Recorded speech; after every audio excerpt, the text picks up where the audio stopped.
Hello ladies and gentlemen, welcome back to another episode of Solution, ladies and gentlemen, and thank you for tuning in.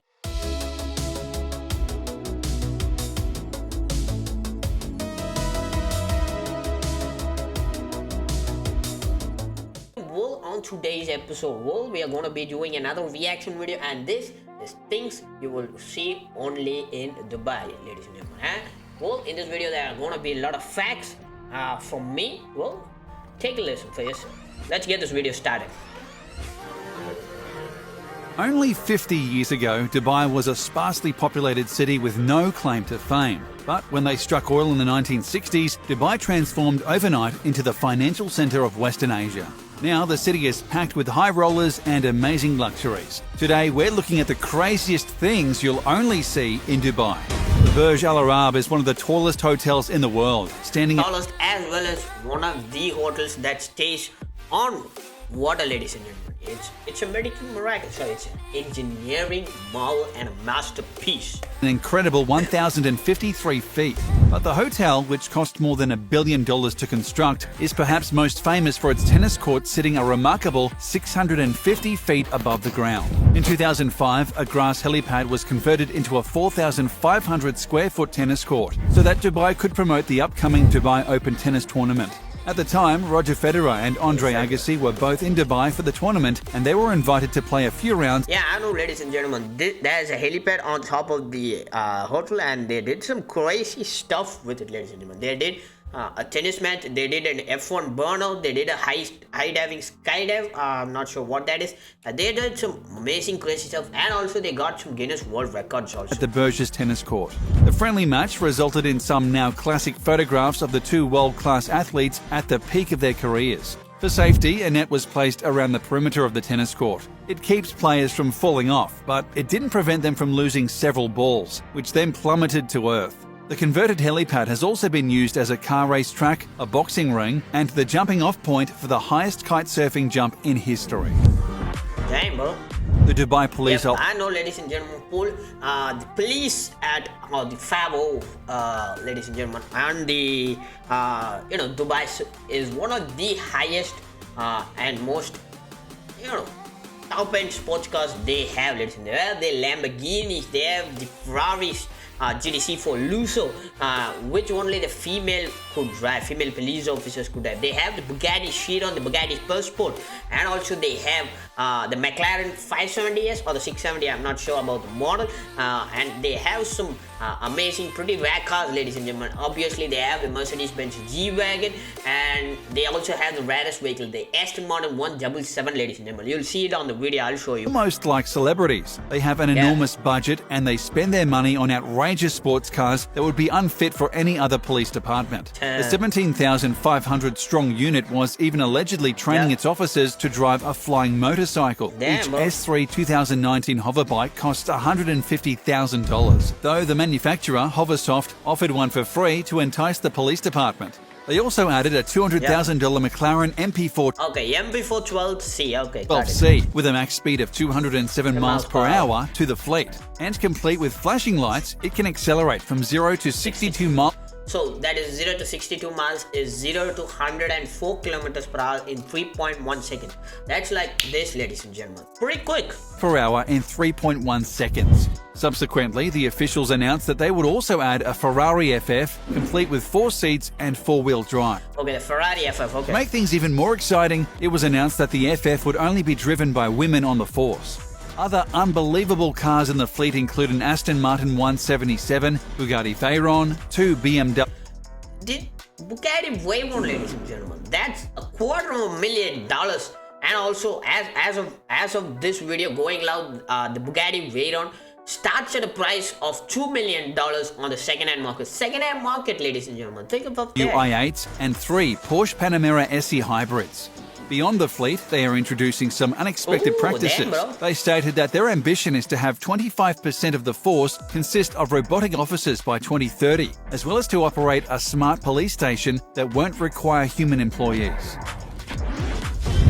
Yeah, real gold minting machine. Yep, ladies and gentlemen, that is true. Dubai is only place where you can get actual gold, ladies and gentlemen. Let me tell you, actual gold from that to a vending machine with with such prices going up and down in today's market, gold is really hard to buy for most of the people around the world. But Dubai does it differently, ladies and gentlemen. They have a goddamn vending machine at their disposal for gold. I know it's not gonna be like 20 grams or 30 grams of big biscuits of gold. It's gonna be short, but still they're selling gold, ladies and gentlemen. And also Dubai is the only place where you can find gold vending machine, as well as Bitcoin vending machine, as well as tire vending machine which has breads made of gold. Itself on being the most ostentatiously rich country in the world. The five-star Emirates Palace Hotel continued that trend, and they announced that they would be selling gold from a gold-to-go vending machine in their lobby. The price of gold fluctuates in real time with the international price.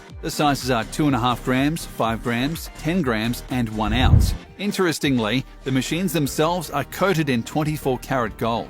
And according to Ex-Orient Lux, the German company responsible for the vending machine, their prices are extremely competitive because they don't rely on paying staff. Unsurprisingly, the machine is considered burglar-proof because it contains many thousands of dollars worth of merchandise and gold bullion. They accept both cash and credit card and offer commemorative gold coins from Canada, Australia and South Africa. Though it might be extremely expensive, this is certainly a one-of-a-kind souvenir. Yeah, damn. I know. We previously mentioned the Burj Al-Arab for its town.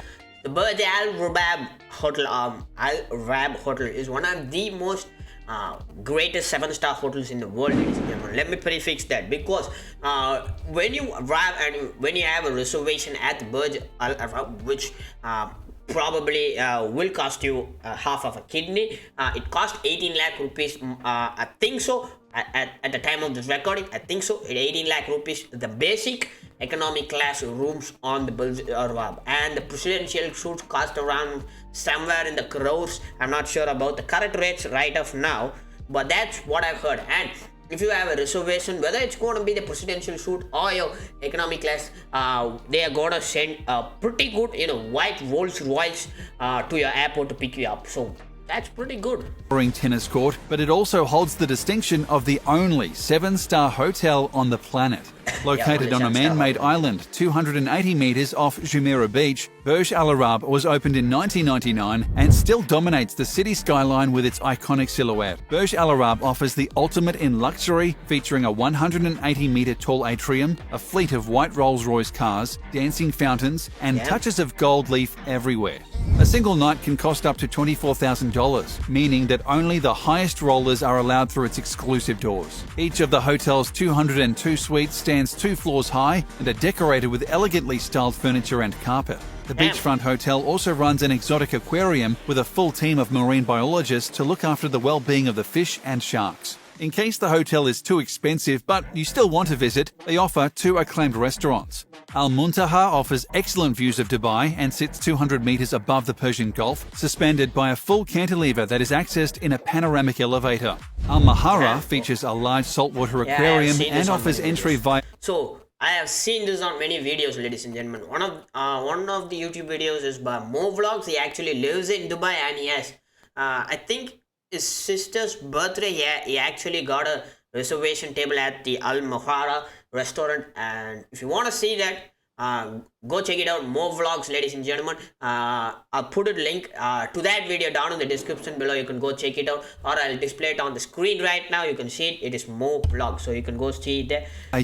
It's not going to be pretty well, but simulated submarine voyage.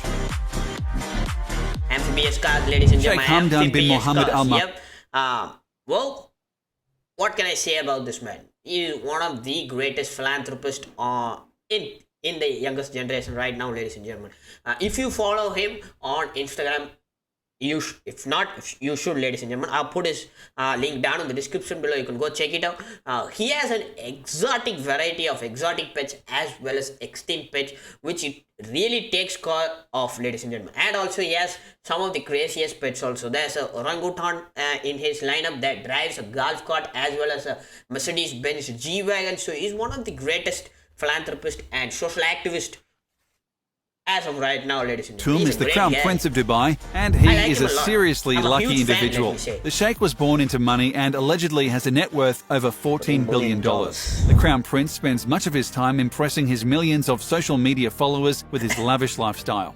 Back in 2015, he purchased 6 amphibious cars for a whopping $800,000. The cars could drive on land up to 80 miles per hour. So 80 miles is about, let's say, 60 is 100, 75 is 125, 80 is about 150 kilometers per hour. Go immediately into the water, where they could go up to 60 miles per hour. Vehicles are designed like Jeeps, but they are actually powered by Honda Motors. Yep. The company is called Water. It's either the Honda 2JZ motor. I'm not sure about the motor names, but if anyone knows more about this Jeeps, amphibious Jeeps, post it down in the comment section below, or do ping me up at Instagram at Sunil7. Link is down in the description. And their signature Panther model sold out almost instantly. The Panther is a more rugged, more affordable version of an earlier model called the Python. That first car could reach a record-setting speed of 60 miles on water, ladies and gentlemen. That's 100 kilometers per hour on water. Per hour on water, though the $300,000 price. Oh yeah, this guy, ladies and gentlemen, the guy driving the Python, he's the CEO of Virgin Atlantic Airlines, and he's also the first man ever to go on space on the Tesla rocket. Yeah, Tesla rocket. Oh shit, I forgot it. Where's that? Yeah. Price tag made it inaccessible to most buyers. The Panther is smaller, easier to maintain, and half the price. The boats look extremely fun, and it's easy to understand why the Crown Prince snapped up so many. Free food, ladies and gentlemen. Some have accused Dubai of fostering an elitist culture, but one restaurant called Ff Hummus is proving the critics wrong. They claim that any customer who cannot afford their meal gets it for free. There is a sign on the store that says, "If you can't buy food, it's for free. This is a gift from Allah." The concept of giving free food was born from the principle that no one should go hungry, especially the labourers and those who are going out every day looking for jobs. Fadi Ayad, 39, Jordanian expat and owner of Ff Hummus, told Khalij Times. Well, ladies and gentlemen, this guy deserves a huge standing ovation, ladies and gentlemen. He gives free food. No one does that in today's generation, ladies and gentlemen. That's too pretty good, ladies and gentlemen. This is no publicity stunt, said Fadi. We put that notice because we wanted everyone to feel welcome. People pass by our restaurant and many of them are hungry but may not have the money. So when they see the sign, they can just come in. And the food is absolutely free for the needy. One can just enter the restaurant and choose from the menu of fal with hummus, falafel, mutabal, hummus with beef and pine nuts, sandwiches and more. Water, tea and coffee are also free. People of various nationalities come to our restaurant. Indians, Pakistanis, Africans, Europeans. We even had a regular diner, an Australian lady who came here every day to eat for free for almost a year. We knew she had some problems and we never charged her for the meals, Fadi shared.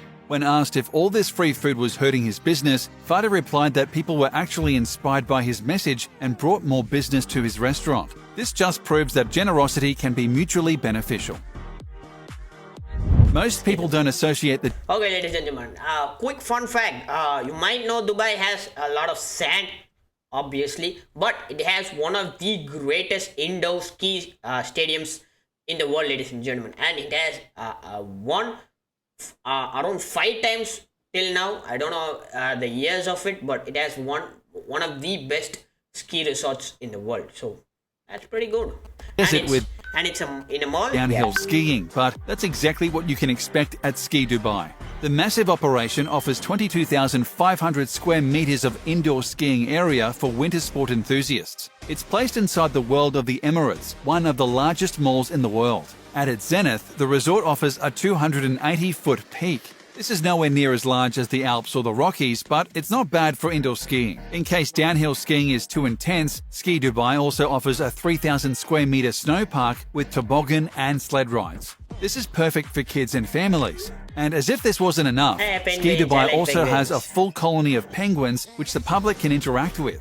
In 2020, Ski Dubai won the World's Best Ski Resort Award for the 5th consecutive year. The World Ski Awards are the most prestigious awards program in the ski tourism industry and cover a wide variety of categories, which see the best resorts, hotels and ski industry companies from around the globe competing for recognition. Be sure to pack a map, walking shoes and water when you visit the Dubai Mall, because this colossal structure is so large you could easily get lost. The largest mall by total square footage, the Dubai Mall spans 13 million square feet. 13 million square feet, that's almost half a city, ladies and gentlemen. half a country if you want to say so. More than God damn it, bro. 1,200 stores, 200 eateries, Damn. and scores of leisure and entertainment options. This building could comfortably store 5 Empire State Buildings. The mall is absolutely packed with restaurants and shops, but in case you're tired of shopping, they have other entertainment as well. Visit the Dubai Aquarium and Oh, and also sorry ladies and gentlemen for pausing this video. If you want to see this video without me interrupting it, there's a link. The first link down in the description below is to link to this full video. Go watch it. Show them some love. Water Zoo to ogle thousands of aquatic creatures in the 2.6 million gallon tank, including sharks, fish, and rays. You can even sign up to feed an otter or a baby crocodile. Never feed an otter, ladies and gentlemen. Take a spin around the Olympic-sized ice skating rink, test your skills in the Emirates A380 flight simulator, or make like John Wick during a virtual reality session at VR Park. Children can blow off steam at Kidzania, while the whole family can take in a film at the 22-screen 22-screen cinema theaters. Damn, bro. You're balling deep. cinemas. The Palm Viewed Island. from Yeah. above. So, let me tell you a backstory and a fact of this Palm Island, ladies and gentlemen. So, Palm Island is a separate, small Dubai, let's say. Well, when you see it from the top, it looks like a palm tree, but when you see it from the ground down below, it's an entire Dubai state built on waters. But it has not been, I think it's constructed now, but I'm not sure about whether it's constructed or not. But it is constructed, and no population has come over here because of they have destroyed some of the life beings on water. I'm not sure about anything, so don't judge me on that. That's what this video will tell you. I'll show you the video. The Palm Islands are some of the most beautiful land masses imaginable.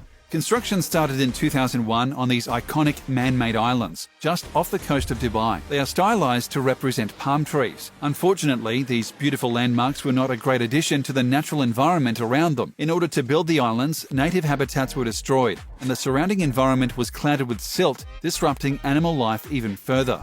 But this is not a new trend in Dubai. The emirate, which derives most of its income from fossil fuels, does not seem concerned with environmental issues. The World Wildlife Fund announced in 2006, the UAE's human pressure on global ecosystems is the highest in the world. The country is supposedly, at present, 5 times more unsustainable than any other country. The Burj Khalifa is undoubtedly Dubai's greatest claim to fame. The world's tallest building currently sits at 828. Yeah, the Burj Khalifa. Yep, the Burj Khalifa is, ladies and gentlemen, another quick fact about the Burj Khalifa. Burj Khalifa has the arrestor, right? You know, the thing that controls lightning arrestor. It has a small battery about this size, ladies and gentlemen, this size, and that controls the entire building's lightning arrestor. And also another quick fact, it seems that the entire the arrestor brings in every charge and does not bring inside the building or outside the building structure. It goes straight to the ground through some cables management. I don't know the correct structure for it, but it goes straight to the ground, and it produces electric charge so that it can use inside the building for other purposes.